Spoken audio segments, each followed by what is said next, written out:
अस्सलाम वालेकुम वरहमतुल्लाहि वबरकातुहू। मैं हूँ शामशेर और आपको अपने यूट्यूब चैनल में खुशामदीद कहता हूँ। इस वक्त मेरे साथ मौजूद हैं माहिर कानूनदान जनाब अरशद निज़ाम साहब, और इनसे हम मालूम करेंगे कि 26 आईनी तरमीम के बाद पाकिस्तान के अंदर होने क्या जा रहा है। क्या पाकिस्तान के अंदर एक आईनी बहरान सूरत क्या कर जाएगा। सबसे पहले तो हम आपको मशकूर हैं कि आपने अपना कीमती वक्त हमें दिया। कल नई चीफ अपना हलफ उठा रहे हैं, इस हवाले से बुकला क्या सोचते हैं और क्या पाकिस्तान इस नई चीज को कबूल करेगा। वालेकुम अस्सलाम वरहमतुल्लाहि वबरकातुहू। हाँ, देखें वका साहब, आपने जो सवाल किया, क्या पाकिस्तान में आईनी बहरान होने जा रहा है या नए चीफ साहब को लोग कबूल करेंगे। सही बात यह है कि पाकिस्तान की तारीख में मैं समझता हूँ कि जितनी भी अमेंडमेंट्स हुई हैं कॉन्स्टिट्यूशन के अंदर, ये एक बहुत बड़ी वाज़े अमेंडमेंट्स की गई हैं और इस तरह की अमेंडमेंट्स कभी तारीख में नहीं की गई। जाहिर सी बात है कि इसका इफेक्ट पड़ेगा बिल्कुल, क्योंकि बिल्कुल तमाम जो सुप्रीम कोर्ट का डोमेन था उसको भी तब्दील कर दिया गया है। और इस तरामीम के तहत इस जो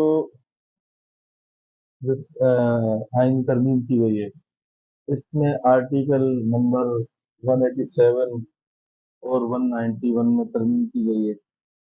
आर्टिकल 111 और 175 में इजाफा कर दिया गया है और एक नया जो आर्टिकल लाया गया है 9A।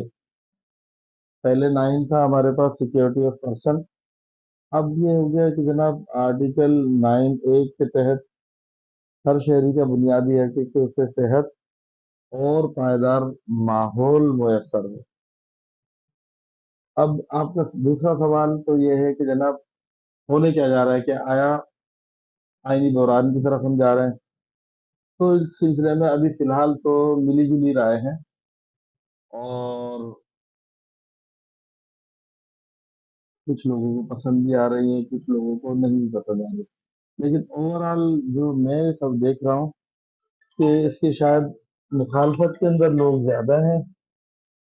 और देखें अब आगे क्या होता है। कुछ ऐलानात भी किए गए हैं कि जनाब हम प्रोटेस्ट करेंगे और देखते हैं इसके आगे क्या होता है। क्या इस तरमीम के बाद आइन जो है, अदालतें जो हैं, इंसाफ की फरहमी यकीनी बनाएंगी? क्योंकि अगर हम पाकिस्तान के निज़ाम में अदल को देखें तो काफ़ी नाजुक रहा है। तो इस हवाले से क्या होने जा रहा है। देखें, क्या अदालतें इंसाफ फराहम करेंगी। अदालतें तो करती ही इंसाफ फराहम। ऐसा नहीं है कि हमारी जो पाकिस्तान की अदालतें हैं वो बेइंसाफी करती हैं, ऐसा कुछ भी नहीं है। लेकिन ये है कि ज़रूर कोशिश की गई है कि अख्तियारात को थोड़ा से, जो वसी तर अख्तियारात थे उनको थोड़ा सा जो कम किया गया है।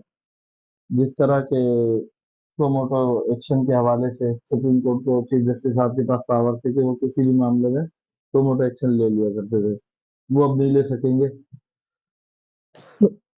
और सो मोटो का इख्तियार जो है आईनी बेंच के पास होगा और आईनी बेंच के अंदर चीफ जस्टिस साहब होंगे और 4 सीनियर तरीन जजेस इसमें शामिल होंगे। तो वो बेंच जो है सो मोटो का इख्तियार रखता है।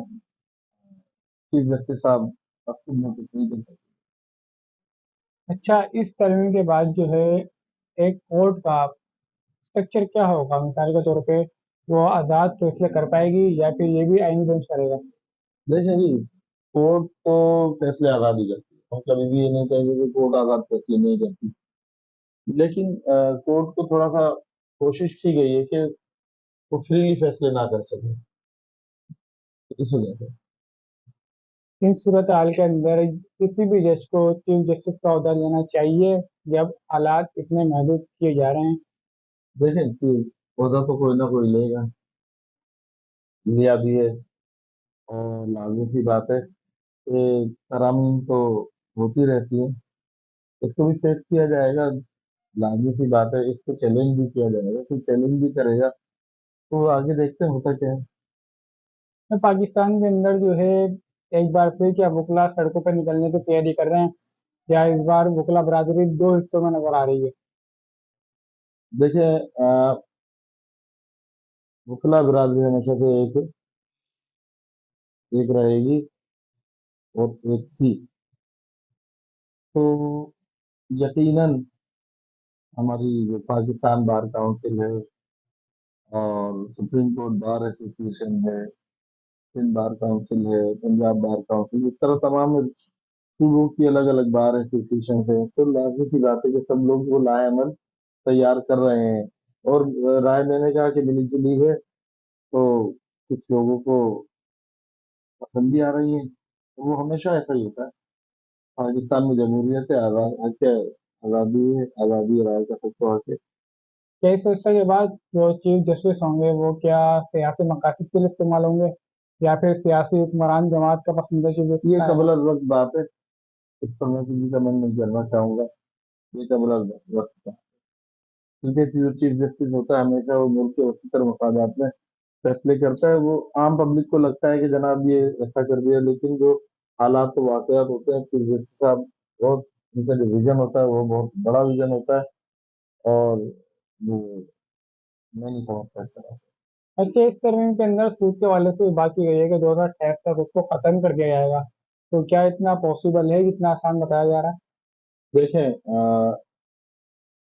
सूद को खत्म करना नामुमकिन नहीं है, मुश्किल जरूर है, लेकिन अगर कोशिश की गई तो खत्म किया जा सकता है।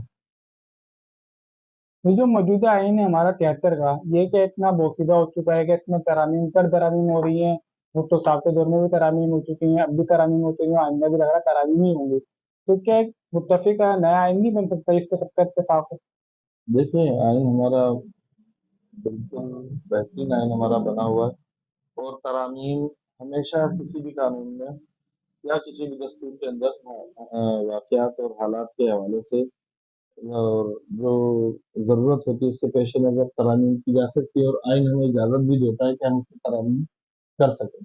ऐसा नहीं है कि आइन में तरमीम नहीं हो सकती है, लेकिन तरमीम क्या होती है, उससे क्या इफेक्ट पड़ता है, वो देखते हैं। इस वक्त मेरे साथ मौजूद थे माहिर कानून जनाब राशिद निज़ाम साहब, जो कि 26वीं तरमीम के ऊपर अपनी एक राय दे रहे थे। ये कहना तो कबल अज़ वक्त होगा कि पाकिस्तान का आइनी मुस्तकबिल क्या होगा, क्या सियासी मामला की तरह ये मामला भी इंतशार की तरफ जा रहा है। तो अपने सेशन को यहीं पर इख्तिताम करते हैं। बहुत बहुत शुक्रिया जनाब राशिद निज़ाम साहब का। अस्सलाम वालेकुम व रहमतुल्लाहि व बरकातहू।